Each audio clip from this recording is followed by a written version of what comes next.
பதிவுத்துறையின் திருச்சி துணை மண்டல பதிவுத்துறை தலைவராக இருந்த ராமசாமி ஊழல் புகார் காரணமாக தற்போது பணியிடை நீக்கம் செய்யப்பட்டுள்ளார்.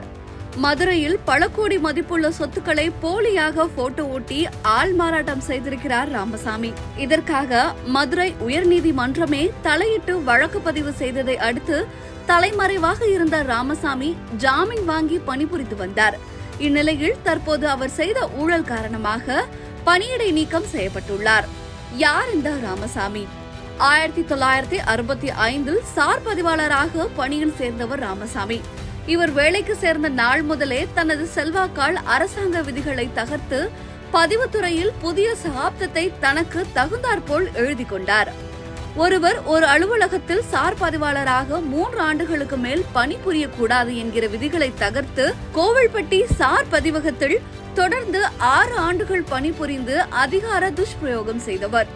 அந்த நேரத்தில் தேசிய நெடுஞ்சாலையில் பல 100 கோடி மதிப்புள்ள நிலங்களை உறவினர் பெயரில் அன்றே வாங்கி குவித்தவர். இவர் சார் பதிவாளர் நிலையிலிருந்து மாவட்ட பதிவாளராக பதவி உயர்வு பெற்ற பின்னர் உதவி பதிவுத்துறை தலைவர் ஆகிற வரை பத்திரம் மட்டுமே பதியும் பணியை செய்து வந்தார்.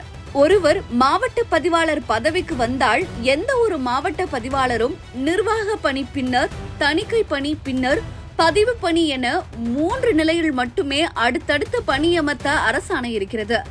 ஆனால் இவர் சார் பதிவாளர் காலம் முதல் உதவி பதிவுத்துறை தலைவர் வரை கிட்டத்தட்ட 47 ஆண்டுகளாக அரசாணைகளை தகர்த்து விதிகளை உடைத்து தொடர்ந்து பத்திரங்களை பதிவு செய்து காசு, துட்டு, பணம் என பதிவு பணிகளில் மட்டுமே கோலோச்சி வந்த இவர் மூலம் அரசுக்கு பல்லாயிரம் கோடி ரூபாய் இழப்பு ஏற்பட்டுள்ளது. இவர் தனது பதவி காலங்களில் பல போலி ஆவணங்களை பதிவு செய்து காவல்துறைக்கே தண்ணி காட்டியிருந்த போதிலும் நீதிமன்றத்தின் பார்வையில் இருந்து தப்ப முடியாமல் சிக்கிக் கொண்டார். தனது மாமனார் மற்றும் நெருங்கிய உறவினர் பெயரில் ராமசாமி வருமானத்திற்கு அதிகமாக சொத்துக்களை குவித்த வழக்கில் விரைவில் விசாரணையை அரசு துவங்க இருக்கிறது.